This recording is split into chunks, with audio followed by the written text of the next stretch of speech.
and welcome back to A Businessman's Guide to Almost Everything, the show where I, your host, Kole Berzenji, get to sit down with interesting people from different areas of the business world, get to pick apart their industries, what make them work, some of the challenges they face, and today we get to do that with Amanda May. Amanda, would you introduce yourself, where you're from, and what you do? Sure. I'm Amanda May, and I'm the executive director at the Lynden Heritage Museum. So, Amanda, usually when I'll bring in people like marketers or insurance agents, this is the time where I get to grill them and to try to wrangle out the truth as to why they're ripping us off or something. You're working at a museum. It's a not-for-profit. You're probably not ripping us off. No. But maybe there are some unpleasant truths about the non-for-profit world right now. So I was hoping to pick apart where those wrinkles might be. So first of all, though, we'll start with an easy one. Okay. What are some misconceptions that people might have, whether it's about non-for-profits in general, or maybe more specifically about your museum? What do people not understand? I think a misconception is that we're slow, which is an odd one if you think about it, because they hope you're busy.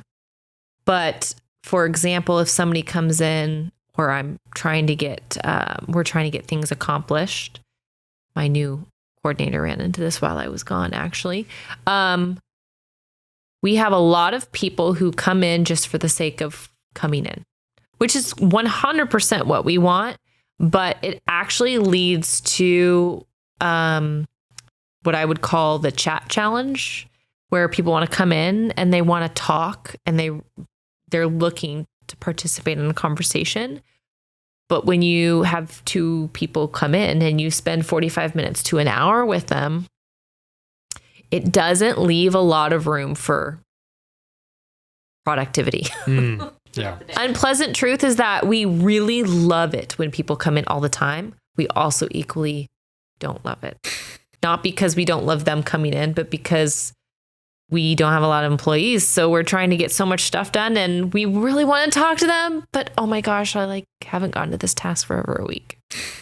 Unpleasant truth. Fair enough. Yeah. But if I was to come in and one of the volunteers there, they're going to enjoy a conversation, surely. Sure. Oh, yes. All the time. You can stand up front and go find them. Some of them, even if you ask them to walk around with them to show them around, depending on who it was, they'd be happy to do that. That's not a problem at all. I have actually noticed that when I've come over to your museum a few times, there's one particular fella, and he starts talking to me as if I've known him for years. Oh, yeah. I don't know his name. He's a lovely fella. What does he look like? He's the bigger fella, barrel chest. Oh, Russ. Russ is great. He was also in the Lions Club, lived here for a long time. There's a few of them that are like that. They just want to talk about the past, which is great where they are. It's perfect for a museum, really. Yeah, absolutely. So how about this? Tell me an uncomfortable truth about funding for museums. An uncomfortable truth about funding. Ooh. 60% of our budget is just labor. Wow. We're almost kind of like retail because employees are what make it happen. And so it's kind of like that ugly, it doesn't look good. But on the business side, if you go through the numbers and you look at what we do and how we accomplish it and we're very diligent to be productive and responsible about what we spend our money on as a nonprofit. So when you actually go down to the nitty gritty and you look at everything that we accomplish and how we manage it, you're like, oh, okay, well, yes, that makes sense. But it seems backwards. And do you guys have anyone that's full-time on staff? No, everybody's 32 hours a week or less. 32 hours a week or less. Yeah. Yeah, and that's probably including interns then as well, eh? Yeah, even less actually. Interns only work 25 hours or less. Yeah, and that counts for 60% of your budget. That's It's a odd reconciliation, especially for me doing lots of things, nonprofit, corporate world, salary, hourly, all that. You can justify it if you get into the numbers, 100%. It's very easy to do. You can't justify it if you think of it right, like as a stagnant museum. What? Do you find that you have that, like that question posed to you often? Like, why isn't our money going further with the museum? Actually, yeah, more often not. But honestly, the simple answer is things are expensive. Materials are expensive. Unless you have great community people, which happens, they do this, who are willing to donate materials. And maybe you have somebody who is generous with their time. And like if we have an electrical issue or something that we're trying to put together, that they want to come in and spend an hour of their, skilled time working on things. It goes a really long way. That's how, the new bridge here in town kind of got built. People donating their time and their expertise and their planning. And there's a lot of things that happen community wise, but the museum is all year long. Right. We need stuff every year, all the time. It's not like a project that happens once a year where we get to kind of like dig in and appease the message and really get people invested. It just doesn't happen that way. It's probably also not the kind of job where someone can come in and then expect a yearly 4 or 5% raise year on year, eh? It is my job to make up the difference. Interesting. So just like any other manager, supervisor, director, CEO, it is my job to analyze the budget every year, make it. Are we breaking even? Are we going to come in ahead or behind? And wherever I want that increase, I have to either find it or make it happen. So, little bit of a reality check. Yeah, it's probably not the funnest part of the job. It's not. If I've done my job correctly and I've planned far enough in advance, like this next year is a little harder, as we know, inflation and like all these other things that are happening right now made it a little bit harder. But because I planned in advance, because I made the right moves in the last couple of years, because I talked to the right officials and I, looked at the general path of where things were going, I figured that would happen. So I managed to build in areas in our business that I could manipulate to still get what I wanted out of the priority items. So kind of keeping with that, what do you think is going to be the biggest challenge you guys face in 25? Oh, the biggest challenge will probably actually be something very simple. Like, I don't think we're going to do a temporary exhibit this year. We'll still do all the things that people want to engage with us, but we're gearing up to do a lot of big things that we want to accomplish in 2026. And if I want to make an impact in that year, there are things that I know realistically that I will give up this year. Not to say a temporary exhibit won't happen, but in past years, I go out and I'm actively working on putting things together. This year, if one happens, it pretty much has to fall in our lap.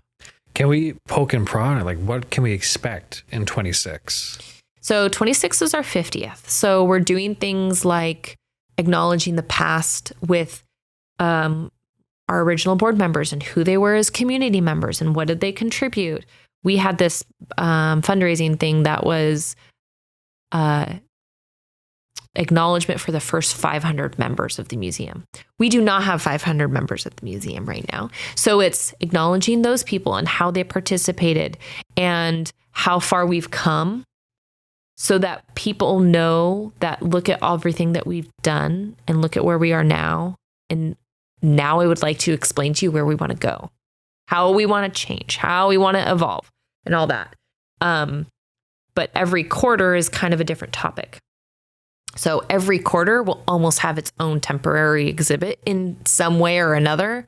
So the Lions Club, along with the city, refinished a older Dutch windmill that they found that used to belong to somebody local.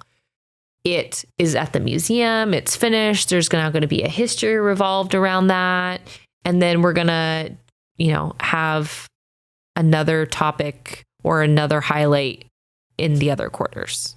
So I don't have all the answers right now because that's what we're working on right now. But that's the plan. It just takes, 6 to 9 months to get each of these things set up, eh? Well, those will be a little bit more generalized and specific. So they won't take up larger spaces. They'll more be like walking exhibits. Like we might walk through something, or maybe it's something that already exists in the museum, but we'll create a walking tour to specifically engage with that content. Or maybe we like revitalize our downtown Main Street and do something in conjunction with the fact that our own Main Street locally has been revitalized. So it's just kind of connecting those dots of how we've changed, how long it took us to get here, how important it was that our community allowed us. The museum was literally built on donations and volunteer work. Wow. We did not get federal funding. The city bought the building, but it's like a giant community effort. No kidding. Yeah. So 50 years. Who are some of the key people then that I guess came together to make it happen? Were they just like local businesses, local families? So the building that we're in used to be North Washington Implement, which was the John Deere tractor dealership. And the size of the building that you see was only half the size. So there used to be like a concrete path to the east where the Main Street exhibit is now. And basically what happened was North Wash moved. That building became vacant, and I cannot remember the owner off the top of my head, but who owned it, but she was local. And she, I think she was a previous owner of North Wash, but Fred Polander III came to the city and said, I have this large horse and carriage collection. And apparently it had been a discussion that leading up to the bicentennial celebration of the city that they talked about putting together a museum to celebrate their past and celebrate their 90th year and all of this kind of stuff. So a couple things happened in the city. Then Cape stepped forward and said, well, talk about buying the building and a collection. And then a gentleman named George Young, who long history in the area. He was in retirement. He came out, carpenter, lots of skills, built all the things that you see in the building with him. So and his family, brother. Is he partly responsible then? Because yes, for those who don't know about the Lynden Museum, the coolest exhibit is what is effectively a miniature town. Yeah. And so he's 100%. There is, because I'm doing all the research now, his pipe dream was that side of the thing. That side of the building did not exist. They brought in the old trusses from the original Bellingham ferry terminal before they did all that stuff. And people donated their trucks and their equipment and their skill sets and their labor and then ultimately money to get that side built. And there are Tribune and Bellingham Herald articles about how that did not exist yet. And ultimately that's his dream, was to recreate. It's cool. Street. When I grew up in, I'm not going to say bum country, Ontario, Canada, but I wondered by the A. Yeah, it shows every now and then. Yeah. But I remember we had a small town museum as well. It was not a super old town, but a couple decades. And farming town. All right, let's go to the farming town museum. Let's see what's going on. And the big thing was that they had, remember Mr. Peanut? The one who's on all those peanut cans? Oh, yes. Yeah, that was their big thing, that they had a extra life-size replica of Mr. Peanut. Okay. And they had a whole bunch of junk in the museum. Not well organized, bunch of articles. And as a kid, you kind of got tired of Mr. Peanut. So you would go out to the big exhibit that's behind, and it's a barn that they converted into the extra division of the museum. So we went in there. It's just 12 tractors, not in good condition, mind you. They're just 12 tractors that they got parked in there. Yeah. And so when I heard that the Lynden Museum was having a murder mystery night, we're like, oh, that's right. Museums don't do that. They're boring and they have Mr. Peanut in them. And then I come out and there's this whole town replica. It's perfect for a murder mystery. Oh, sure. And it was a blast. No murders, by the way. Family friendly. Family friendly murders only. Kidnappings and, thefts. Anyways, it's a really cool museum that you guys got. Yeah, if you think of the capacity and to build, you're basically building a house. Yeah. I mean, there are some things that I wonder why they chose to do it that way. But structurally, it's just a feat, and to build everything that's inside of them too is pretty extraordinary. Yeah. And every different building that you have in there is like this own different little snapshot of what life could have been like. Yeah. So let's move back a little bit to museums as an industry as a whole. Yeah. I've had this conversation with a few other people, and it seems like in the last 5 years specifically, we've seen a lot of mid-size and small businesses get eaten up by the bigger ones, whether that is banking. We saw some bankings collapse during, I think, 22 and 23. Right. They got eaten up by the big guys. We're seeing insurance carriers might be facing some of the same challenges with like the Palisade fires, which could be looking at $200 billion worth of damages. Yeah. Which is crazy. Yeah.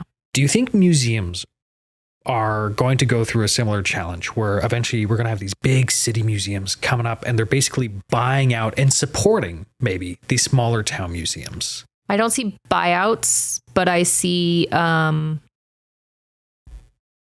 age outs. Age out. So museums, feasibility wise, economically, it doesn't make sense for a museum, for the most part, to come and say, hey, we know you're not succeeding. We could do it better. You're going under.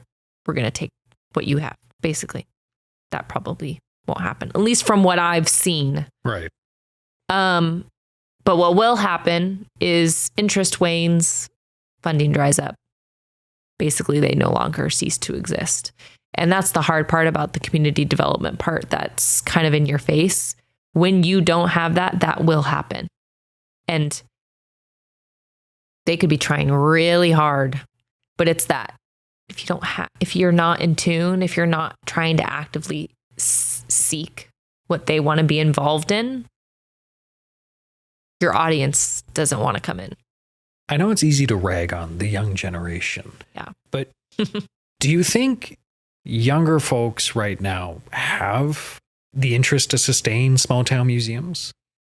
Honestly, they have the benefit of change. If they embrace the fact that we have something unique in like our museum and they see the potential because of where they are and all the different things, like our museum could be made a whole social media personality. Like just having somebody walk around the museum and into rooms and being like, oh my gosh, look what I found. I mean, you look at what people do these days, the potential is there. But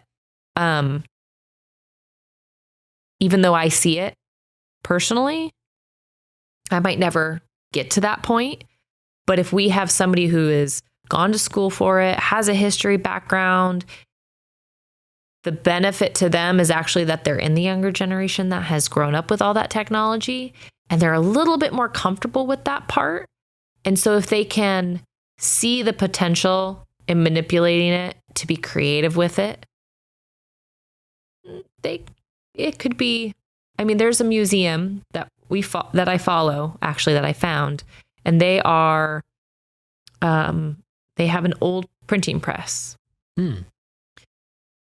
just like the one we have, and literally most of the videos are literally of just them making prints on their own printing press, and then they're talking about history references in the background.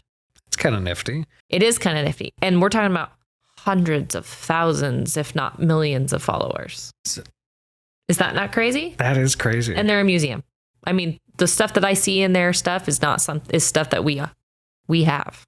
That's such a weird angle, like museum ASMR, because that's what I'm kind of imagining. Yeah.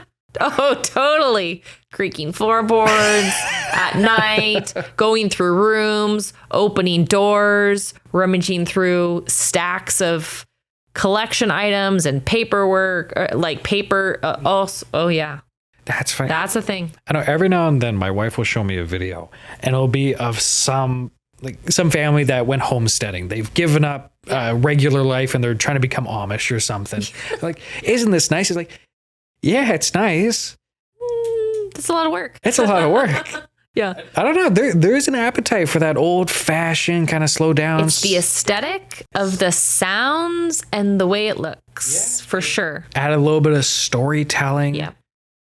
We could totally, I mean, it's 100% possible. It would not be hard to do. There's so much content there. It's not even funny.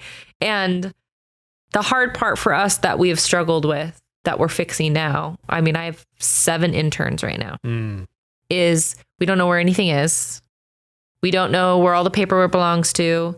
We don't actually know. We know what we have, but we don't know exactly what we have. So from a data aspect, like a data background, I want to be able to say, I want to keyword search. I want to pull up pictures. I want to plan. Right. Because of our age, and we're a small town museum, it was the papers go in the pull out and you can go look for them upstairs. Right? It's fine. That's just the way it was. So trying to manipulate that a little bit so that the other things are possible is what we're working on. Yeah, no kidding. So I want to put you on the spot now. Oh, no. I want you to make a case for why local museums are critical for the small towns. Because at some point, your grandpa or your dad are going to be gone. And to be honest, with the way that the museum is set up now, their memories live there. They are relatable. We have people coming from all over the country and they're like, oh my gosh, I had something just like that. We are down to earth, building full of memories, but it's relational to the objects. So yes, we have a lot of stuff, but we have things where you're going to walk through and you're like, oh my gosh, my dad had that press or that saddle or whatever when I was growing up. And then you're going to talk about all of that. The other part is that since we are on a path and we're really dedicated to bringing and engaging that new generation, we need to exist so that we can take all of that and grow with them so that it's relatable to them for context. We all know what happens when you don't talk about history. It will repeat itself in one way or another. So if you do not inform them, if you do not give us the opportunity to inform them, and then allow us to take on the responsibility of deciding how we want to present it to them, then we are ensuring that most of it will disappear because we're relying on everybody else to always be telling the story. And everybody's lived a life multiple times over. There's so much information. Like, it's incredibly daunting at times if you really think about it. Right. So counterpoint, why don't we just take all of our museums, consolidate them into big city museums? Fewer infrastructure resources. We could all just go down there. We hear all the same stories, right?